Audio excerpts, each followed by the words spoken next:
Hello दोस्तों, नमस्ते। आज की कहानी है बूढ़ी दादी। चिंतामणि की चाची ने अपनी सारी जमीन जायदाद चिंतामणि के नाम कर दी थी। फिर भी उन्हें खाना तक नहीं दिया जाता था। हमारे मध्यम वर्गीय परिवारों के बुजुर्गों के साथ अधिकतर ऐसा ही होता है। मेरी दादी की आंखें, हाथ, पैर सब जवाब दे चुके थे, जमीन पर पड़ी रहती थी।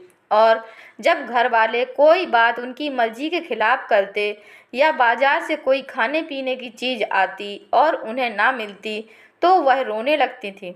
और उनका रोना सिर्फ रोना नहीं होता था, वह चिल्ला चिल्ला कर रोती थी। उनके 5 बेटे पैदा हुए थे, लेकिन वह सारे के सारे मर गए और उनके पति की भी मृत्यु हो गई। उन्होंने अपने एक भतीजे को गोद ले लिया था जिसका नाम चिंतामणि था। उसकी पत्नी केतकी बहुत तेज थी, लेकिन वह ईसो से डरती थी, इसीलिए दादी को अपनी तेजी नहीं दिखाती थी और उसकी अपने पति चिंतामणि के आगे चलती नहीं थी। दादी ने अपनी सारी जमीन जायदाद अपने भतीजे चिंतामणि के नाम कर दी थी। जमीन जायदाद लिखवाते वक्त चिंतामणि ने अपनी चाची से बहुत से वादे किए थे, लेकिन वह उन्होंने कभी पूरे नहीं किए। कभी कभी चिंतामणि को अपनी नाइंसाफ़ी का एहसास होता। वह सोचते कि इस जायदाद की बदौलत मैं इस वक्त बड़ा आदमी बना बैठा हूँ, लेकिन खर्च की वजह से वह अपनी भलमानसता को दबा देते थे। जब कभी घर में कोई आ जाता और दादी अपनी बात उनसे करने लगती तो चिंतामणि को आग लग जाती थी। चिंतामणि के 3 बेटे और एक बेटी थी। चिंतामणि के बेटे जब उन्हें परेशान करते तो वह चिल्ला चिल्ला कर रोती थी। सारे घर में अगर किसी को दादी से प्यार था तो वह थी चिंतामणि की बेटी परी। वह अपने भाइयों के डर से दादी के पास आकर अपनी सारी चीज़ बैठकर खाया करती थी। इसी तरह धीरे धीरे उसे दादी से प्यार हो गया। आज चिंतामणि के दरवाजे पर बहुत धूमधाम थी और ढोल बज रहा था। चारों तरफ चहल पहल थी और सभी अपने काम में लगे हुए थे। आज चिंतामणि के बड़े बेटे की सगाई थी। चारों तरफ से तरह तरह के खाने की खुशबू दादी के पास जा रही थी। बूढ़ी दादी अपनी अंधेरी कोठरी में बैठी हुई थी। ये लाजवाब खुशबू उन्हें तरबतर कर रही थी। वह सोचने लगी, शायद आज मुझे खाना खाने को नहीं मिलेगा। इतनी देर हो गई, कोई खाना लेकर नहीं आया। मालूम होता है लोग सब कुछ खाकर चले गए, मेरे लिए कुछ नहीं बचा है।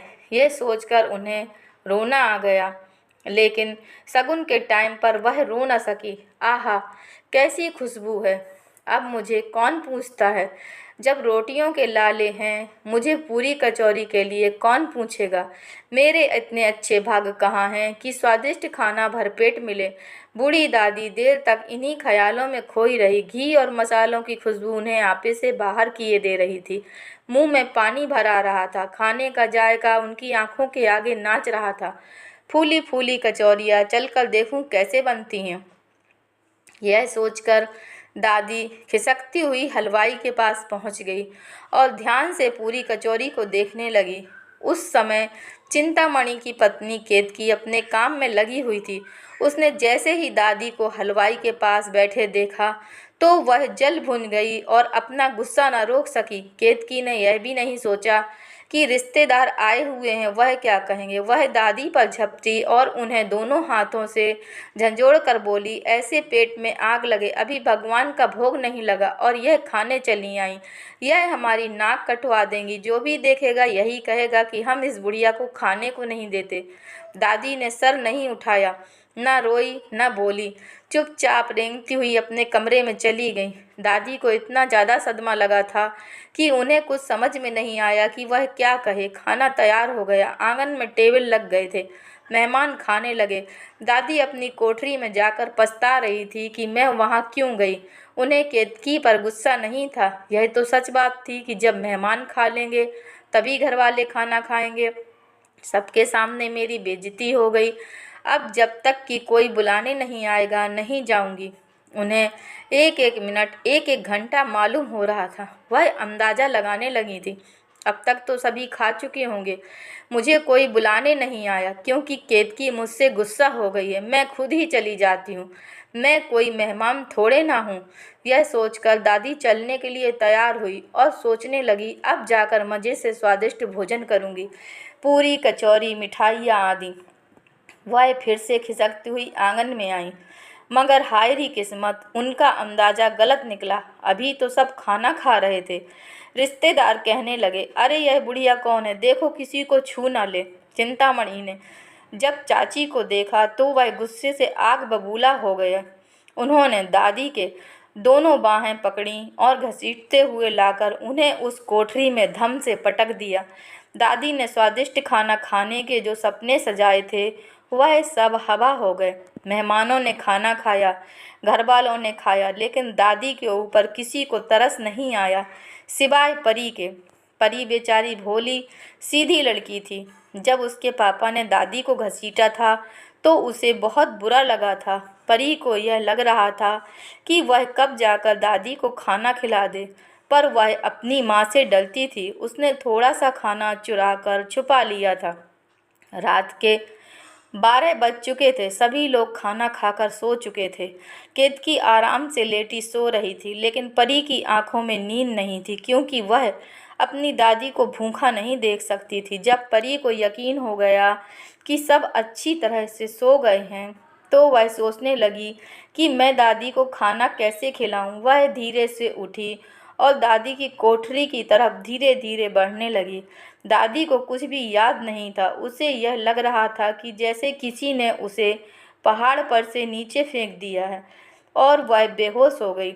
जब उसे होश आया तो किसी ने जरा भी आहट नहीं की। दादी समझ गई कि सब लोग खा पी कर सो गए और उनके साथ मेरी किस्मत भी सो गई। रात कैसे कटेगी, क्या खाऊं, पेट में आग लगी है। इन लोगों ने यह भी नहीं सोचा कि बुढ़िया को खाना खिला दे। पता नहीं यह कब मर जाएगी। इस खाने के लिए मुझे घसीटा पटका, फिर भी उनका दिल ना पसीजा। सबको खाना खिलाया, मुझे पूछा तक नहीं। दादी यह सोच ही रही थी कि तभी उनके कानों में आवाज़ पड़ी, दादी उठो, पूरी खा लो। दादी ने परी की आवाज़ पहचान ली।